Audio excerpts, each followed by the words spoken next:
Hello, everyone. Welcome to Gujarati Convention webinar series about the financial planning for physicians. Um, Last time we did a webinar on estate planning. This webinar topic is asset protection for physicians, which is equally important for us. The goal of Gujarati Convention is to educate our members about the importance of the financial planning and becoming financially independent. So one caution that attendees should consult their own advisors and attorney for any advice. This webinar will be recorded. Do not share any personal information on the chat, but if you have any questions, you can ask in the chat box and we'll try to accommodate everybody.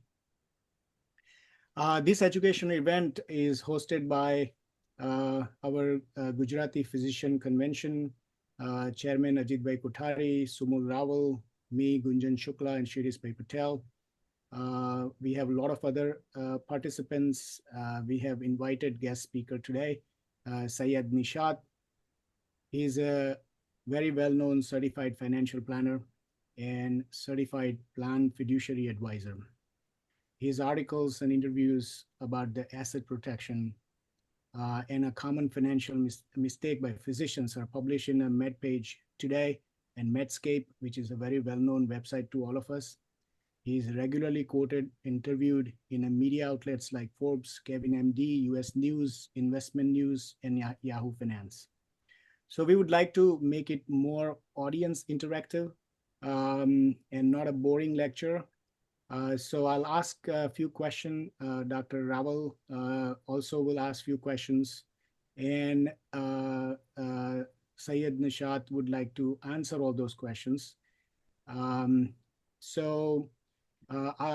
that introduction, I'll kick off the session. And thank you, Nishat, for coming and educating our audience.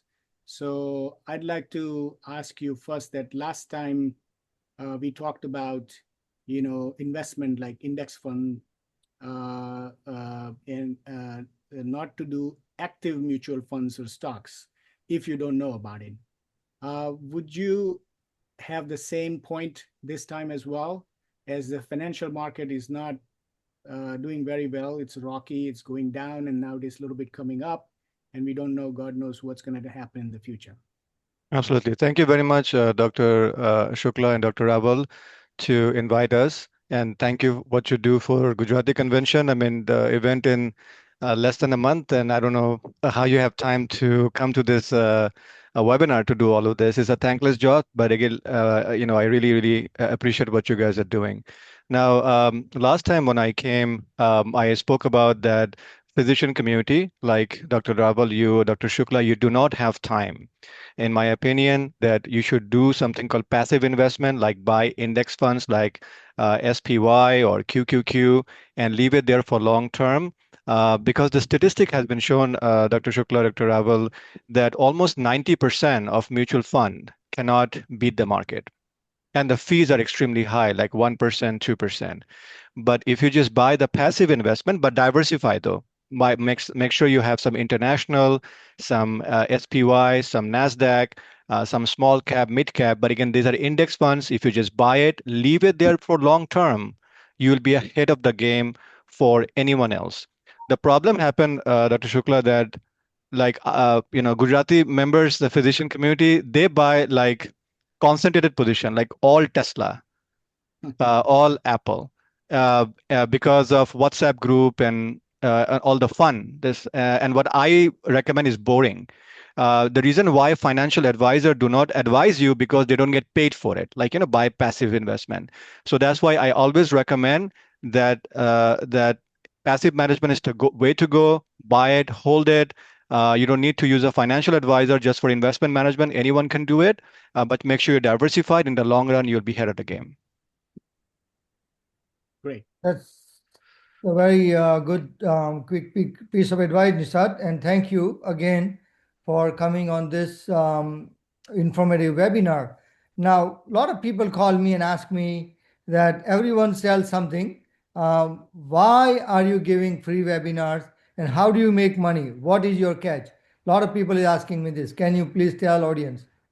Yeah, absolutely. Everyone's selling something. I mean, otherwise I would not be coming Wednesday 8 p.m. To talk about a webinar. And then everyone is selling something.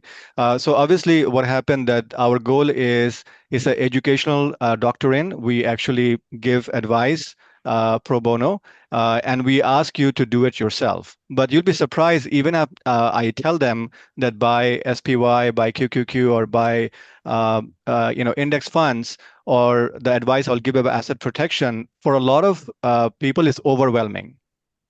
They think I cannot handle it. Like, for example, I'm a certified financial planner, certified plan fiduciary advisor, on top of it, a behavior financial advisor.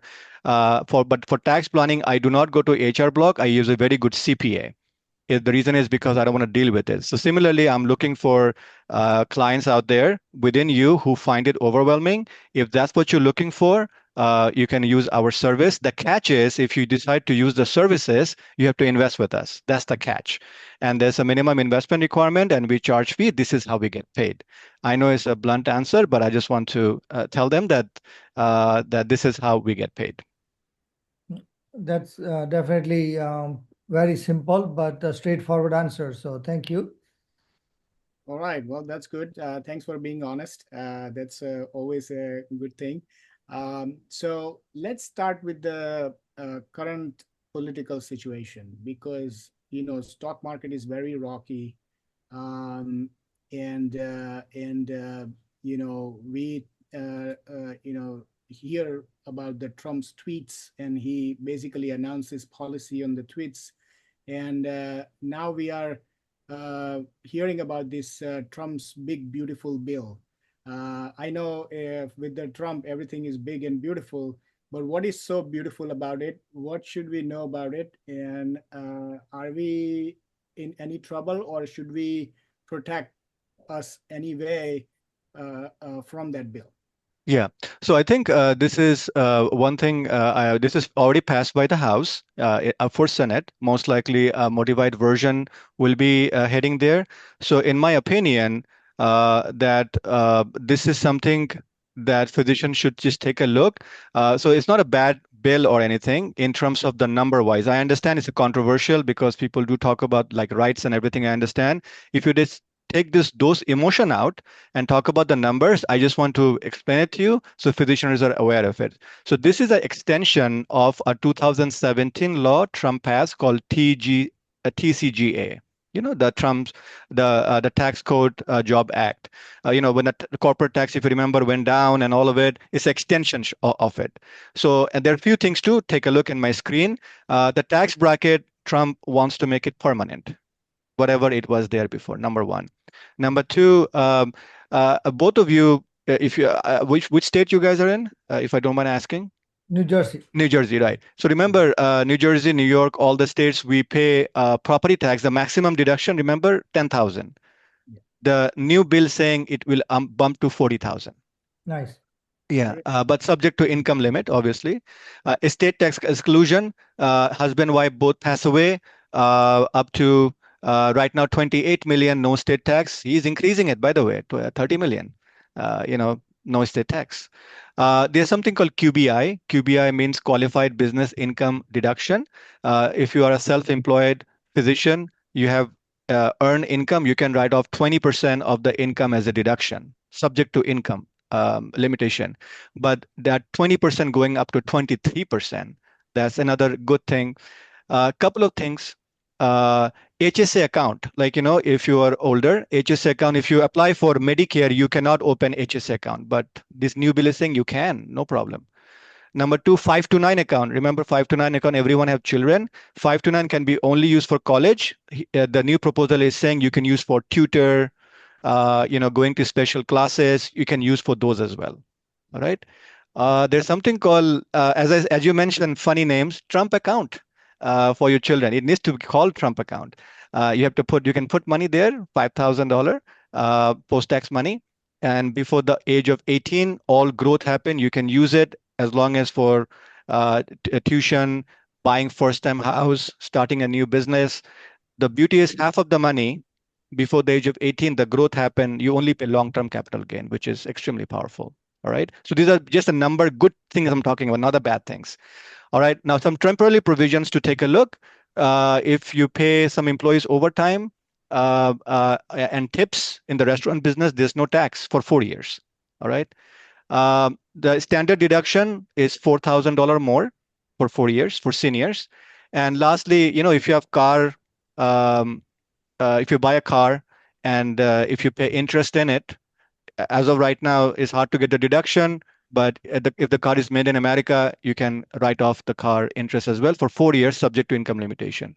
So these are some of the items. Is in the Senate. Most likely a modified version will be passed, but we'll email all of this to you. That's a very good information. Yeah, that is kind of a big, beautiful bill. Yeah. Okay. So next question, Nishat, that people also want to know, what is the difference between revocable trust versus irrevocable trust? Does revocable trust provide asset protection? Yeah. So there's no asset protection in revocable trust. A lot of people make a mistake. Hey, I created a revocable trust, put the money there, my assets are protected. It's a big mistake. So remember, you have to have a will. Will does not avoid probate. You should have a trust as well. It's a revocable trust you open. Revocable trust avoid the probate. You move the house, brokerage account, everything name of the trust. If you pass away, there's no probate. There are a couple of advantage of a revocable trust. If you pass away, the children inherit the money, they get into a marriage, lawsuit, all are protected. There's something called step up in cost basis. Like Dr. Raval, you live in, let's say, a bigger, nice house. You bought it for $1 million. The house value is $2 million. If you put the money into a trust, you pass away, children inherited, their new cost is $2 million. Step up in cost basis, but there is no asset protection. Irrevocable trust is for gifting purpose. Like, for example, I have 2 children. I want to gift it like $1 million, but I want to make sure that they get the money in installment. I want to control it. So it is irrevocable trust. I gift it, use the money out of my state, and it is asset protected because I lose control over it pretty much. I cannot use it for myself, it's for my children.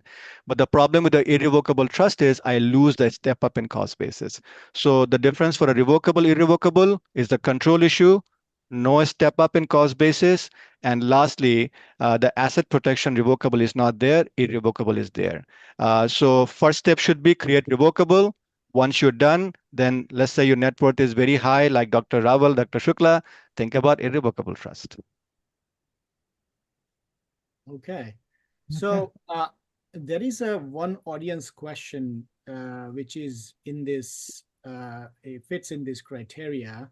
They asked if you have a intentionally defective irrevocable grantor trust, Yeah. that is GST exempt, Mhm. can you loan this trust money from another irrevocable trust at the AFR rate that is GST free, but that helps the original trust grow GST free? Yeah, so IGIT basically is called IDGT. They're talking about intentionally gifting trust. So basically what happened, you gift the money. So you're not using it. Remember, this is an irrevocable trust also, Dr. Shukla. And it's a very tough question. I'll try to answer very short period of time, and I can talk offline more to that person. So it's an irrevocable trust. The money is out of the state, but you're not using your gift, your exemption. You are basically selling it, a portion of your asset into the IGIT. Some people loan money from there. You can loan money. You have to put FRA plus whatever the additional amount on top of it. Otherwise, you have to pay taxes on it. Yes, you can use the GST, but you cannot. The problem is the double dipping the person is talking about. Like from this trust to go to that trust, that also. So IRS is very smart. It doesn't work this way. So the best thing to do is just give loan, but the intention should not be GST. Hope it makes sense, but I'll try to answer it. But it is possible to give loan. You just have to schedule it properly. It's a bit complicated and complicated Yeah. answer as well. So I think if somebody has a really situation, they Yeah. should talk to you one-to-one. because One-to-one, correct. This will take a lot more time than Then we have. then sound bites. Yeah. Yeah. So next question for you, Nisat. We hate going to the lawyer. So without sounding like a lawyer, can you please explain some basic strategy of asset protection in simple terms? Yeah. So we're talking about basic. We're starting compared to the previous question we got. So before we become something start like agent and everything, this is the starting point where you really don't need a lawyer though. Okay. So number one, I recommend insurance coverage. Like I had a client in Florida, everything is paid off. What the client didn't they dropped the home insurance. Come on, the hurricane happened, the house got damaged. So stop doing it. Just buy, home insurance policy, umbrella policy, at least 3 to 4 million have it. That's the first line of defense, in my opinion. Have the basic coverages for insurance. It's very cheap. Make sure you do it. Number two, Dr. Raval, you asked the question. We have a lot of physicians. They do 1099 locum. Their income is 200, 300,000. They don't form LLC. They under Schedule C, individual name. It's a mistake. I mean, come on. Like patient sues you, your name is there, right? Have an LLC, do the business as an LLC. Very simple. If you have real estate, don't have individual name. Take your name out, put it under LLC. It's very cheap in New Jersey, pretty cheap in most of the states. Just do it. So again, number two is real estate. Don't under your name, LLC. If you're doing as a locum, another LLC or S corp. Think about this. Third thing is the joint tenants by entirety state statute. Like you mentioned, you're in New Jersey. New Jersey real estate, you can own joint tenants by entirety. Florida, joint tenants by entirety. It's not all state, it's some states, but it's free. As long as you buy it, GTE is called joint tenants by entirety with your spouse. You hold on to it as long as your spouse doesn't pass away. Both of you don't get a lawsuit. Assets are fairly protected. It's very strong statute. Another example could be no lawyer needed if your spouse is a non-physician, have more assets under the name of that particular spouse. But the problem is if a divorce happened, that is the problem because the chances of divorce in America is 60%, is more than you get a lawsuit. Still people get married in America. So I'm just saying it that be careful if a divorce happened, it is a bad thing. All right. And lastly, retirement account like 401k, IRA, defined benefit plan, the assets are fairly protected if a lawsuit happen. So these are I call it like a low hanging fruits, nothing to worry about like going to the lawyer. First step should be do these. I see Dr. Raval, physician or the lawyers, they scare them and make complicated stuff like agent and everything. First, do this. Net worth is more than 10 million, then I will talk about the next slide, which is you should think about all of this. Hope it makes sense. Yeah. Okay. So yes, we talked about all of these, including umbrella policy. So I have a question about umbrella policy. How much umbrella policy you should have compared to your asset? That's number one. And does umbrella policy cover the asset protection from malpractice lawsuits? Yeah. So umbrella policy, we recommend if your net worth, I'm just talking about if you have most of the assets in retirement account, the assets that are non-retirement, non-joint tenants by entirety, not under LLC, at least that much you should have some umbrella policy. Usually, we would say about 4 million to 5 million, unless your net worth is significant, like 50, 60 million, you should bump it up a little bit. But 4 to 5 million, if your net worth is about 10 million, we do recommend to have umbrella policy. But the problem with umbrella policy, it doesn't cover malpractice. Sexual harassment, it doesn't cover it. So that's why you have to do other stuff beside that to cover to protect yourself as well. Okay.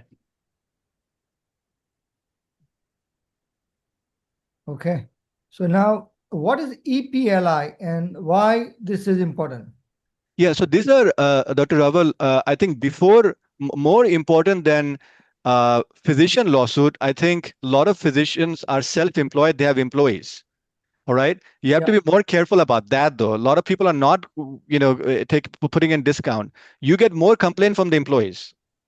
All right. Trust me. sexual discrimination, lawsuits, harassment, all sorts of lawsuits happen. It's very tough to do business in New Jersey, New York. Very tough if you're self-employed. So first thing first, I highly recommend if you're self-employed, get EPLI insurance. It's called Employment Practice Liability Insurance. It covers on the right side the coverage I spoke about, very cheap. For $1 million, it will be around close to $1,500 per year. Make sure you have an employee handbook. If you have more than 5 to 6 employees, have an employee handbook. A lot of physicians, they run their companies like a small word-to-mouth business. Stop doing it. The business is very tough to do nowadays. Make sure you have an employee handbook. Make sure you have an EPLI insurance. And there's something called I-9. If you hire someone, the employee needs to fill out I-9. None of the employees do that. So have a good HR system like ADP, virtual ADP, they help you with that. So EPLI insurance, make sure you have it at least for $1 million with $5,000 deduction. So if you get a lawsuit from the employee, you know that maximum loss will be $5,000. It will cover it. And trust me, when the lawsuit happen, it doesn't happen 10,000, 20,000. It happened at least $500,000. Thank you, Nishat. This is kind of, a lot of people don't think that they should protect by Exactly. EPLI. So I think it's very important to have EPLI. Correct. So we talk about malpractice and everything, EPLI. So how about family limited partnership? Does this provide adequate asset protection? Yeah. So now let's just step back. So remember, I'm going back to the slide. I'm talking about basic. From basic, I went to EPLI. Now I'm taking advanced more a little bit. Once you have done all of it, now you have more assets. Okay. Now you have more asset. You can think about family limited partnership. This is a medium step, not too expensive. Family limited partnership, there are two components. There's a general partner and a limited partner. General partner have all the liability. Limited partner have very less liability. So what you do, you give general partner around 2% so they can control it. Maybe you, I'm just giving an example, and 98% will be a revocable trust. So in this, the 2%, you can use it to buy, sell properties, but as long as you don't take distribution out from the FLP, there is elements of asset protection. How much the FLP cost is around $3,000. Again, not that expensive, $3,000. It has a decent amount of asset protection that you needed. So that should be the next step after you've done it, the basic stuff. Hopefully it makes sense. Yeah.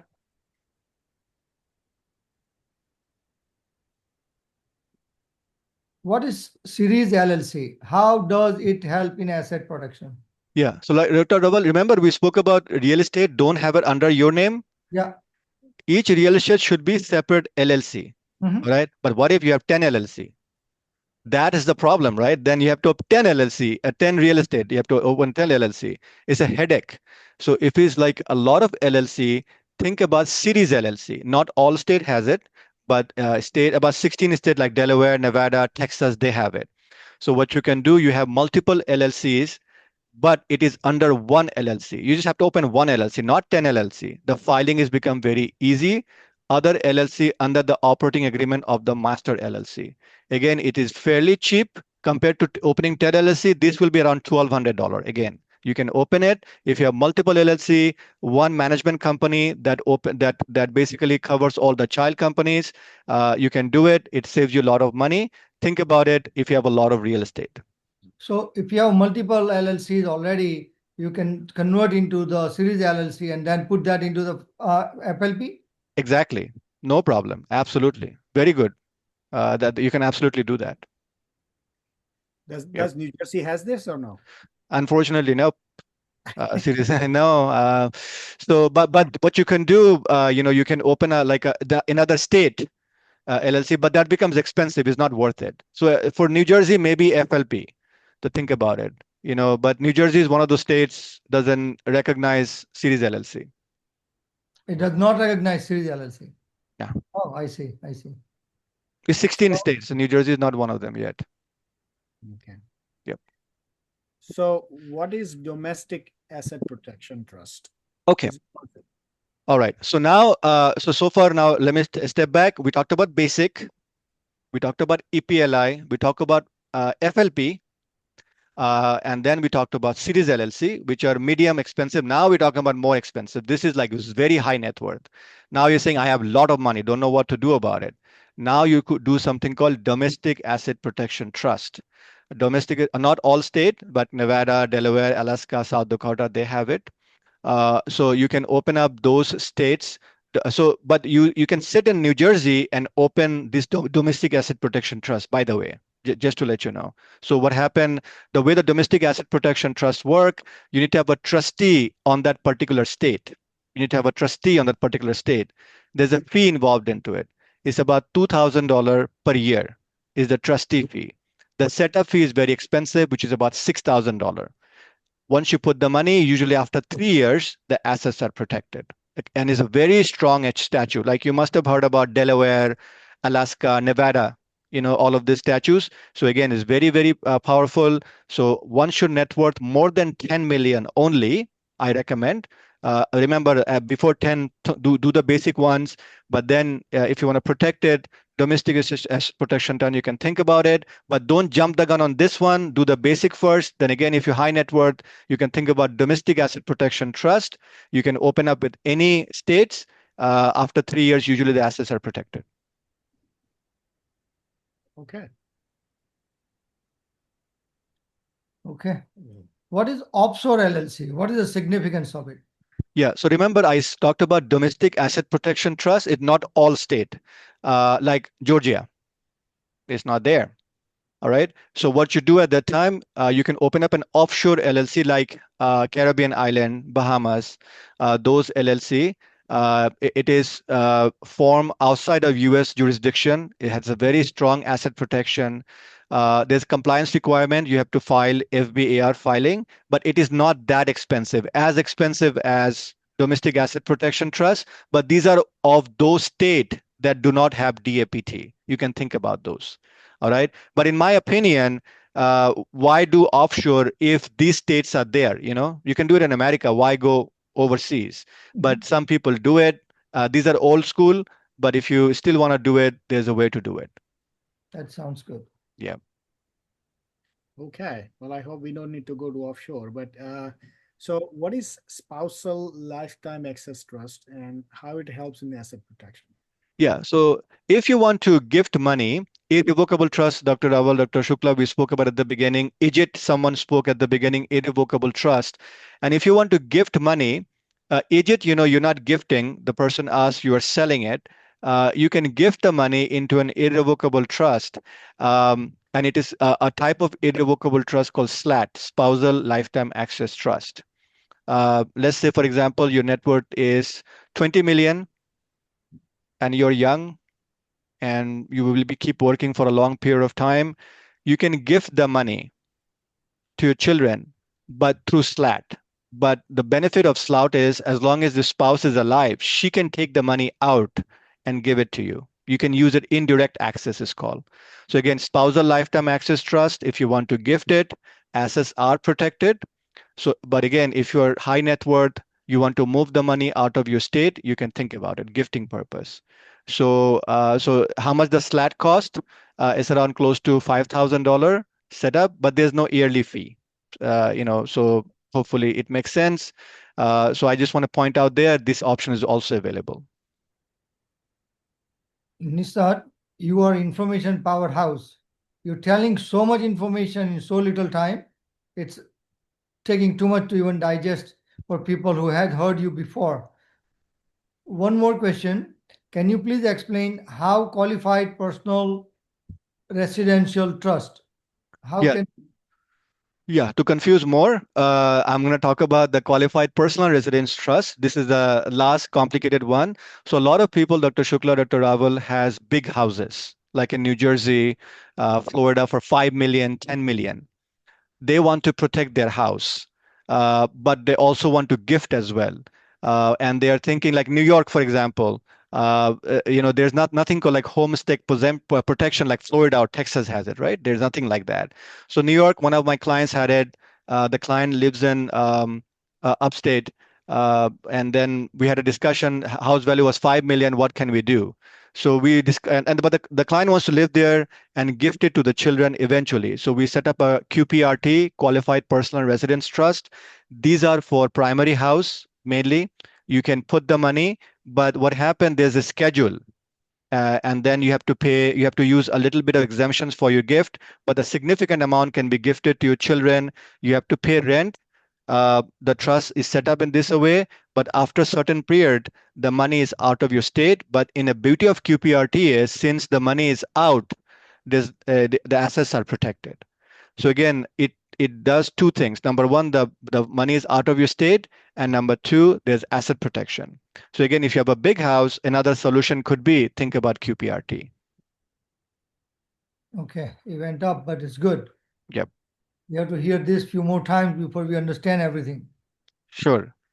But I'll summarize it for you at the end that what are the steps to take before you come into this one. Right. Well, after listening to all of these complicated trust and lower to higher cost, so the one questions probably comes in our clients or our people who are joining, how much is the typical cost for estate planning and asset protection? Yeah. So for estate planning, a revocable trust costs between $3,500 to $4,000. All right. That includes power of attorney, health proxy, will, and joint or two trusts, doesn't matter. This is how much typically it costs. This is for estate planning only. Asset protection, we're talking about irrevocable trust. So how much is irrevocable trust called? Like SLAT is about $5,000 it cost.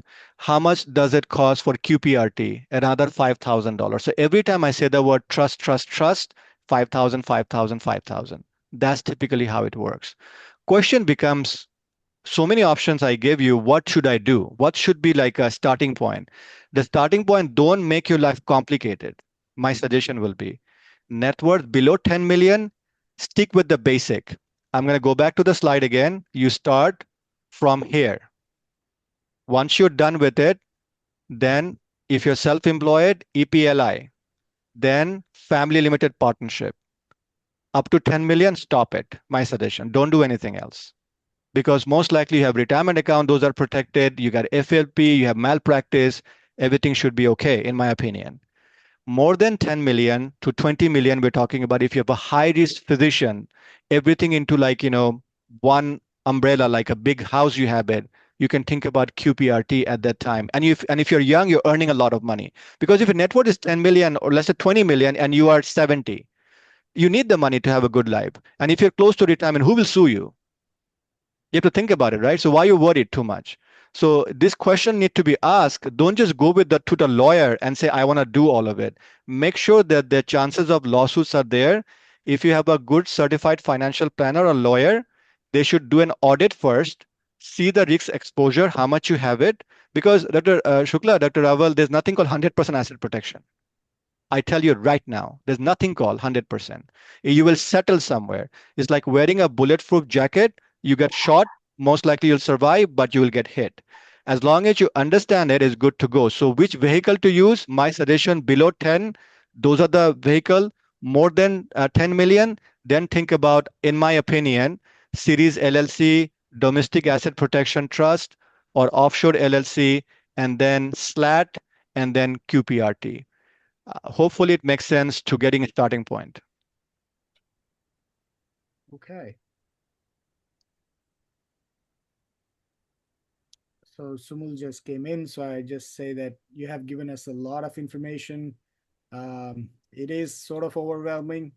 We have to digest it one by one.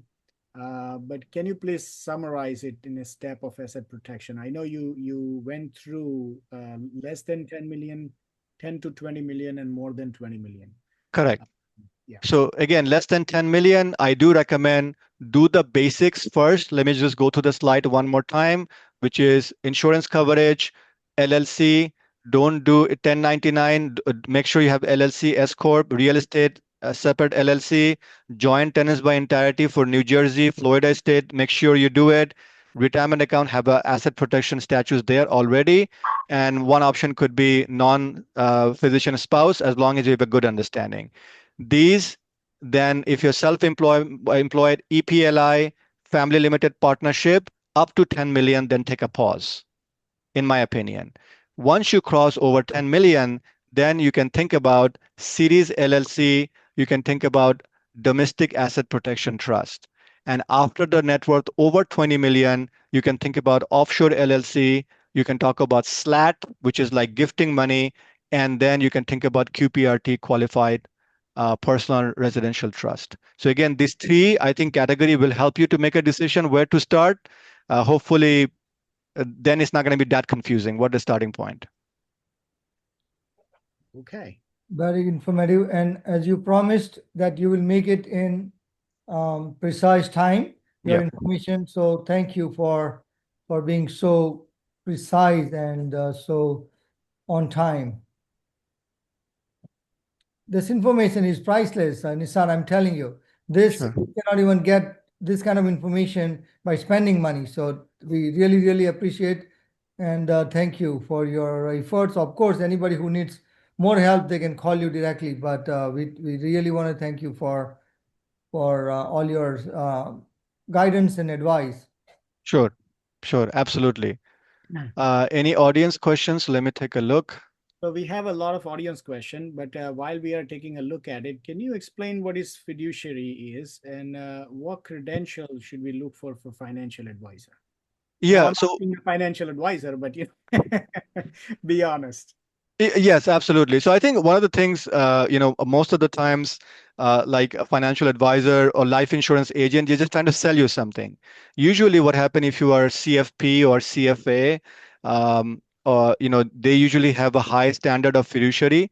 So they have a legal obligation to do the best interest for their client. You'd be surprised, not every financial advisor is CFP.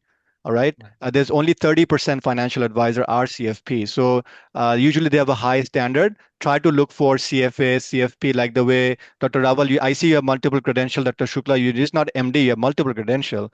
So I think the more credentials you have, the better off they are. Go to this website called FINRA.org, SEC.gov. Look at the record.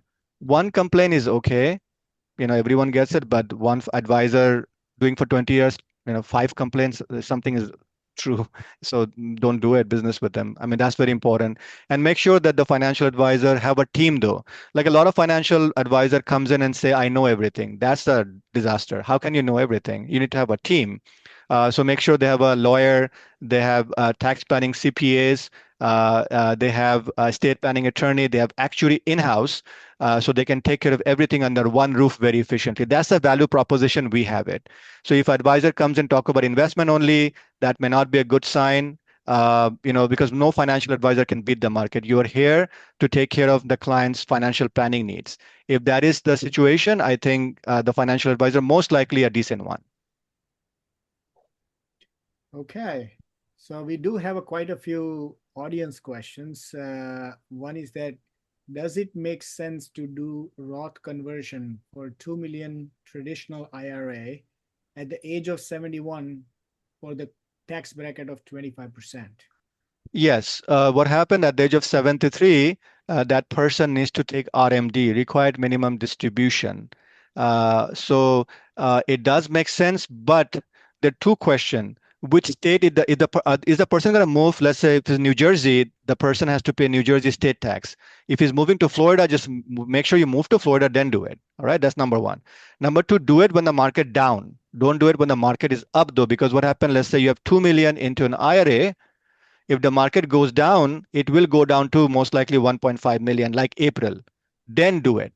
So the value will be less, you pay less taxes, but the beauty is it is tax-free growth after that. Yes, Roth conversion, even if you don't do all of it, every year you should do some before the age of 73 a little bit. Roth IRA is very important. How about at the age of 50, per se?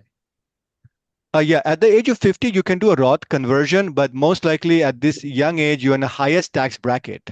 Most of the physician at the age of 70, like this person said, they become a lower tax bracket, right? So that's the time makes more sense. Okay. So another question is real estate better than the stock market as a long-term investment option? No. So real estate, you invest not for um, a growth. Sirish Bhai is not here today. He will tell you more than I know. He will, it is about depreciation. You invest into it. So when you put the money into real estate, you get something called depreciation. So if a commercial real estate is almost close to 29-year depreciation, and the depreciation you can get to write off from the rental income, very, very powerful. In my opinion, you should do both. Talk to your friends who can help you with the real estate. But in my opinion, half of your net worth should be into real estate. Nisad, You- yeah, I'm able to join, and I have been on but I couldn't take the call because I was driving. But yes, your advice is perfectly correct. That definitely you need to invest some into the real estate and some into the other interest what you have. Because real estate is a very long-term investment, good for depreciation, particularly in the beginning of the 5 to 10 years when you put the property or into the what you call or buy the property or invest, it is extremely helpful. But as the after 10 or 15 years, that depreciation goes down, but you still continue to build up the asset. So you need to have a mixture of both the real estate and other investment. Correct. Correct. Okay. Absolutely. That's good. So another question from our audience, he says, I don't understand. He says, I am in Indiana. What plans available? Yeah, I think talking about statues, you can, ask ChatGPT, but there is something called joint tenants by entirety. You can take a look in Indiana.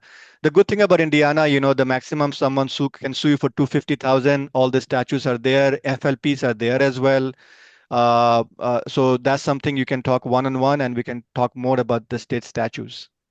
Okay, so please call Nishat if you want more information about that. Another thing is, which I know the answer, but I'll ask anyway. Can you set up all this trust, or attorney has to do it? Yeah, so remember the second question, Dr. Raval, you asked, what's the catch? The catch is this, that we are telling you all of it, but hopefully use our service.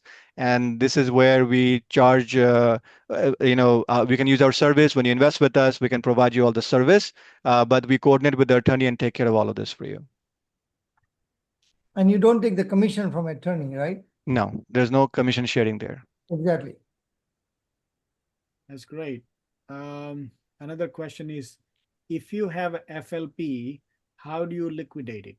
Yeah, remember FLP is just revocable, just like an LLC. You can take money in and out any given time.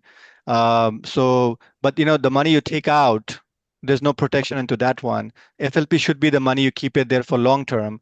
So it is just revocable, just like an LLC. Great. And apparently this is the last question. When does one need a family office, and what is the advantage, and why does one only aim for the middle of the market returns? Why not at least to the right of the bell curve? Granted, most physicians are poor investors. They have to be some then can. Yeah, I'm not sure that's the second, but the one is why does one need a family office? What is the advantage? I'm assuming family office means why do we need a financial advisor? I'm assuming. Yeah, I'm not sure. That's all it says. So I don't really understand the question, but Right. So I think that if someone is talking about family office like their own practice office, yes, you should do it like Shirish Bhai mentioned. You can pay yourself a rent, get a huge depreciation that will really, really help. So that's what basically I means. Yeah. the same person is saying it's not that family office. Is it maybe like a trust? You can make an office in the family and get a deduction as a like a some portion of the house you do the business?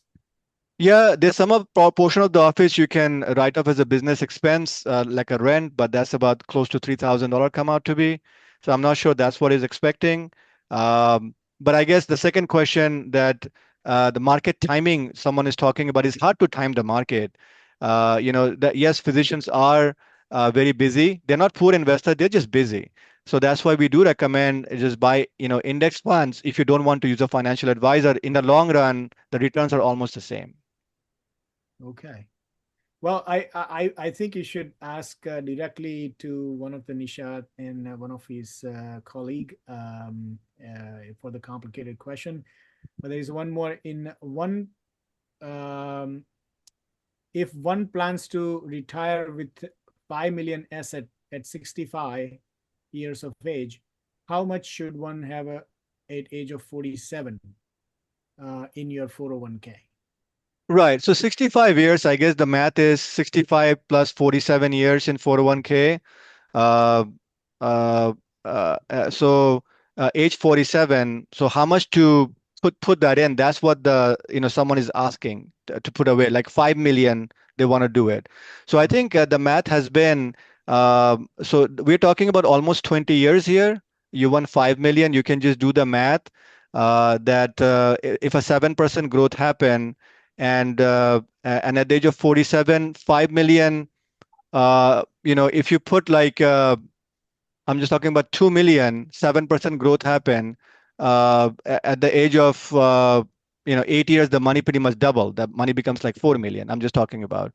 But you want to do the installment every year. So ideally, if you can save it on close to 200,000 every year, ballpark, I'm just talking about. Don't have to wait for 20 years. I think much before that, if a 7% growth happen, you should be able to have this number. You can get it. So it depends on the number, the delta, 7%. So 200,000 times 20, that's 4 million plus growth will happen. That will easily accomplish. Maybe 150 should do it every year. If you can just save it and a 7% growth happen, that should take care of that. Simple math. Yeah. Okay. Well, you can do it in your head. That's great. Yeah. So another question is a similar line. If you liquidate FLP, that's for the benefit of the kids. Does that money not belong to the kids? Do you have to distribute a portion to the kids? No. So remember, FLP said do it too, the part of the question. So as of right now, the general partner, we usually, the way we set up, we put it, the general partner as like, one of the doctors, like the father or mother, and 2% and 98% we put it into a revocable trust. We're not gifting anything. It is revocable. So if you just liquidate that, what happened, the money comes back to you. But in FLP, you can design in such a way you can gift it to your children. Maybe 2% you can gift to your children as a general partner. I'm giving an example. If you do that, when you liquidate that, the 2% of the FLP belongs to the children. Hope it makes sense. All right. I guess that's a very good information. I think our audience was very enthusiastic of, all this asking complicated questions. I'm sure, and you are a wealth of information too. And I hope that they didn't give you a hard time for asking all these complicated questions. Sure. But our audience do ask me that if you have a recorded conversation, if they are registered, you can send it to them. And of course, if you send it to us, we'll give it to them as well if we have their emails. And thank you very much for coming and educating our audience. And I do want to thank our Gujarati Physician Convention team, including Sumul, Shirish Bhai, Ajeet Bhai, Dalsukh Bhai, Maria, everybody to participate in this. And we are excited to invite you all for the Gujarati Physician Convention on July 2nd to 6th. Absolutely. Well, thank you, Nishat. And again, this is just the beginning. He will continue to provide us more information in different time webinars. So good night, everyone. And we'll see you guys soon. And we'll see you in Atlanta. Thank you for all your help, Dr. Shukla, Dr. Raval. Really appreciate you inviting again. Thank you. Thank Good you. night, everyone. Good night. Bye-bye.